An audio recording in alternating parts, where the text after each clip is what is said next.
So I've been asked to speak on bubbles, and you've seen it over here. And frankly, saying for me to be standing here in front of you is actually coming out of a bubble to be here with you. Why?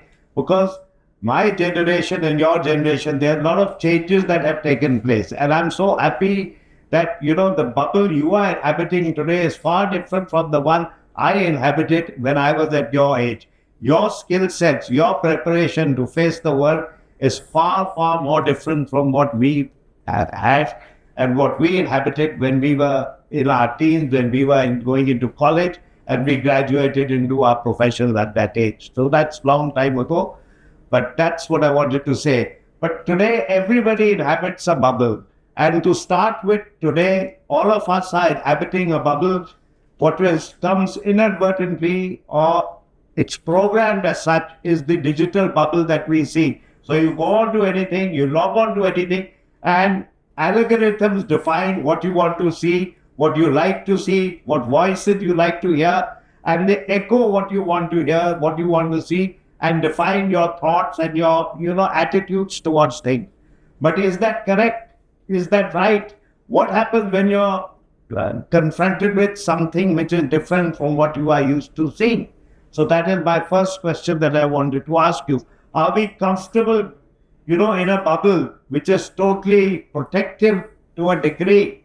And what happens when we break out of that bubble, when that bubble expands, when there's more air in the bubble? That is the challenge all of you will face in your life as you grow up. And these are the challenges which we are facing around us all the time. So we have bubbles as far as, all of us are concerned.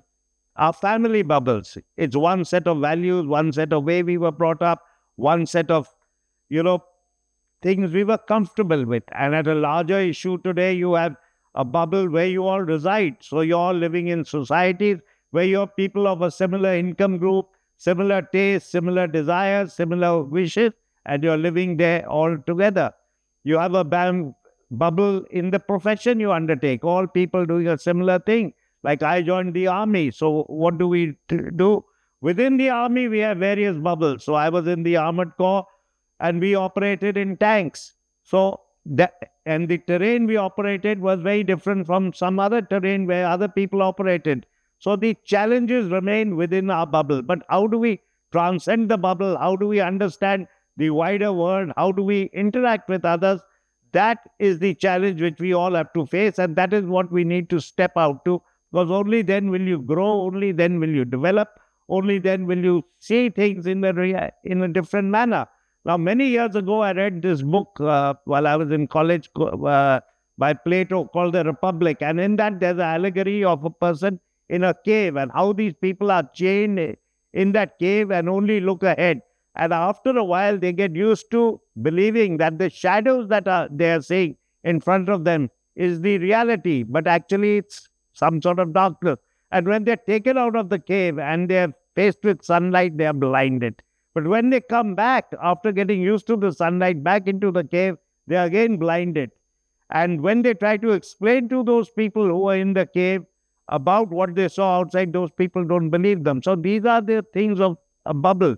They are realities which are constructed around you, which you need to constantly break out of.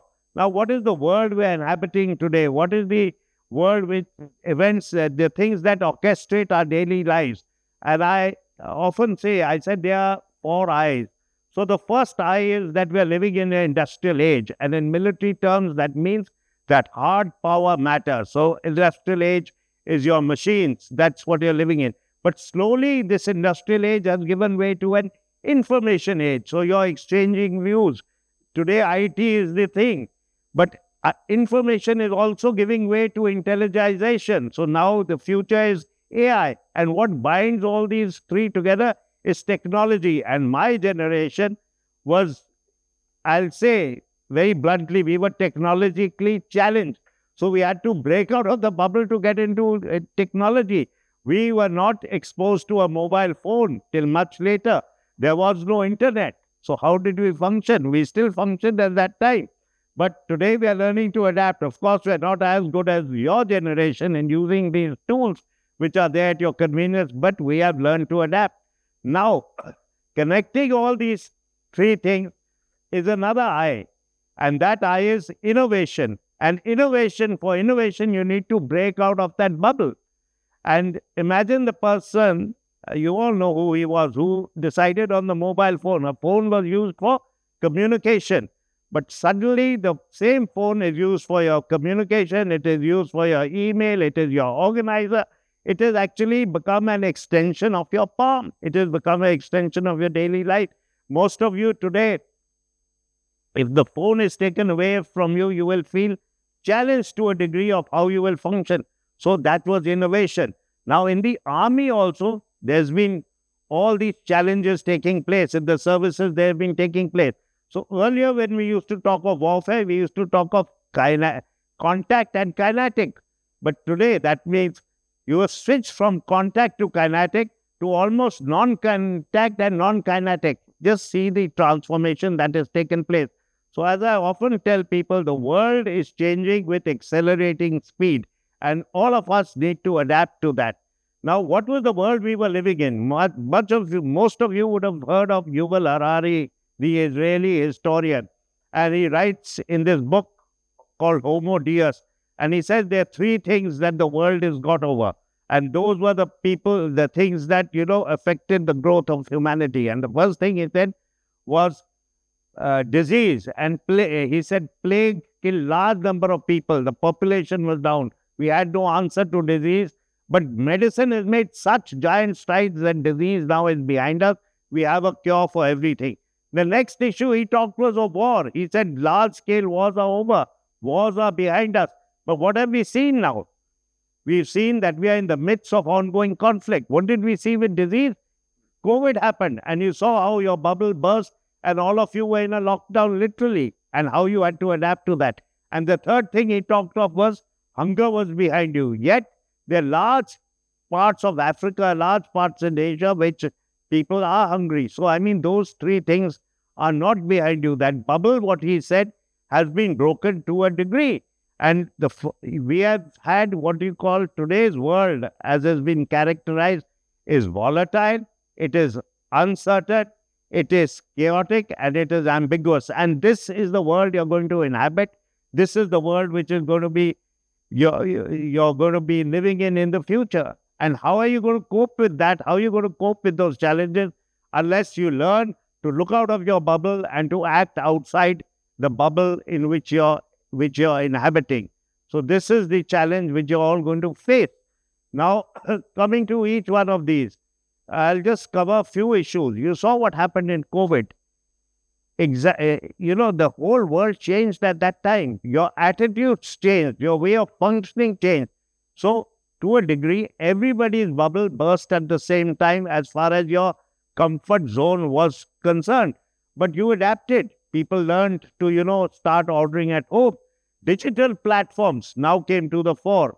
People started ordering food from outside. People started interacting with each other, by digital means. So your physical contact reduced, and your other means of communicating increased.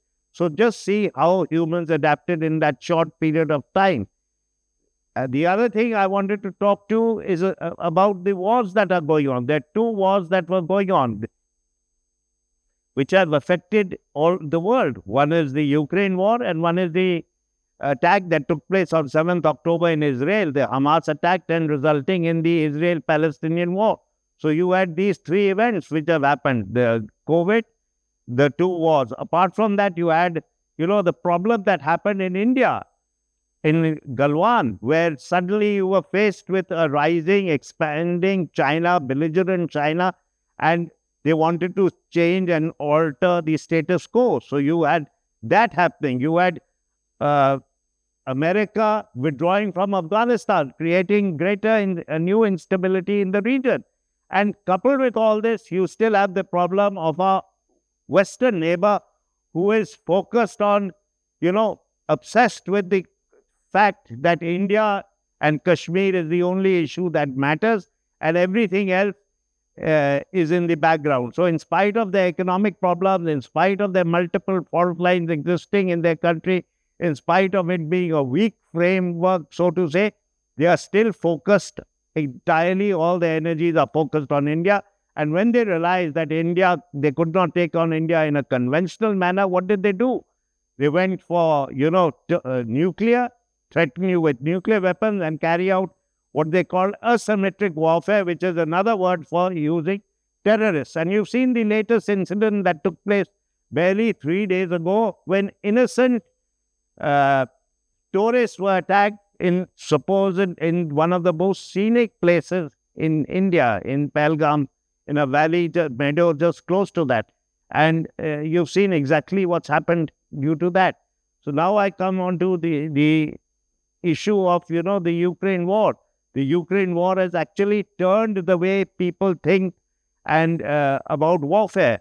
There was a famous British general called Rupert Smith who led the UN forces in Yugoslavia, and he wrote a book called Utility of Force. And the first line of his in that book was, "War no longer exists." Now, this is a best-selling book, but the first line today, is it true? So I say war does exist. But today, in what form it exists is the issue. Earlier, war used to be very easy to define. Everybody knew who was fighting whom and when. People were dressed in a particular uniform, a bugle used to go, people used to line up, and those were pre-World War I days. So that was one. But today, most people do not know when they are at war and how they are at war and with whom they are at war. So, when you talk of war, when you talk of warfare, 2-3 things come to mind. The first thing is that what are you fighting for? Earlier days, you fought for control of territory. Today, you're fighting for protecting your own territory. Earlier, it was plunder. Today, it is to uphold your values. So, there's a change that has taken place. The second thing is, who is doing the fighting? Earlier, it was very clearly defined. The men in uniform, people like me, people like Colonel Bawa, we were meant to do the fighting. We were meant to be the instrument of deterrence. We were meant to be the instrument which carries out the punitive action when required. But today, fighting is being done by people who you cannot even recognize. Those people who came into Pahalgam just disappeared into the meadows thereafter. How they came, where they came from, are questions that will be answered, and what action will be taken is being done. But this is a fact of life, so that it's not clearly identified. And the third thing is, how will you fight? So when I talked initially, I said of contact, non-contact. Will you still fight directly, or will you use precision weapons, or will you use certain means which are not visible? So these are the things that have to come to your mind, and these are the changes that will come about when you learn to break out of the bubble in which you exist. So these are amongst the multiple challenges which you will face. Now look at the case of the Indian Army itself. We have been faced with an adversary on both sides. On one side, you have a rising superpower. The first time we are faced with a rising superpower. The other side, you had somebody who's initiated conflict, you fought 4 wars with. You fought in 47, 48, you fought in 1965, you fought in 1971 and 1999. And apart from that, there have been numerous terrorist incidents which have taken place. Lately, if it comes to everybody's mind, there was the Parliament attack, there was the Mumbai attack, there was the Uri attack, there was the Pulwama attack, and today now you had the attack in Pahalgam. And the difference here was today the Pahalgam attack was targeting innocent civilians just when the entire thing of Kashmir, the narrative was moving in a different direction and the economy was picking up. And the beauty is that for the first time, the entire valley came together and called the Bandh the next day, protesting against this. So that shows that the change has taken place. Now, within this, look at the Indian Army. They have to combat this. So we have to fight at multiple spectrums all the time. And the spectrums keep changing, which range from the lowest till the highest. And I won't go into the details. And the highest is the nuclear spectrum. So these are the conventional spectrum, nuclear spectrum, and what we're fighting, a low-level terrorist attack. So this is the issues that we have to keep in mind at all times. And that's what we have to be prepared for. That's how we have to be ready for, to meet the challenges that come. And for this, you have to be outside your bubble. You have to learn to adapt, because as you go ahead in future, your generation will be faced with even more challenges. The challenges will be even more multiple. As I said, the Indian Army not only fights in multiple spectrums, the Indian Army fights in diverse terrains, ranging from the deserts, going to the jungles, going to the plains of Punjab, going to the highest mountains where the air is rarefied, where it's difficulty, challenge even to walk and breathe. And yet they are there, fighting there, protecting you, protecting the country, maintaining its territorial integrity. So these are the challenges, and all of us who have lived in uniform have ensured that we can never be within a bubble. We have to always constantly expand that bubble, look outside the bubble, and transcend from one bubble to the other, and be ready to break out of the bubble. And only when all of you know how to break out of the bubble and are prepared to break out of the bubble will things change. And this is the reality that you all have to confront. And I'm sure your generation is going to be extremely well prepared to meet the future challenges, far better than our generation was. And all I can say is that it's been a pleasure and a privilege for me to be part of you today, to interact with you today, and to express certain thoughts of mine on this very important and issue that you raised of bubble. And thank you, and I wish all of you all the best in all your future endeavors. Thank you, and Jai Hind.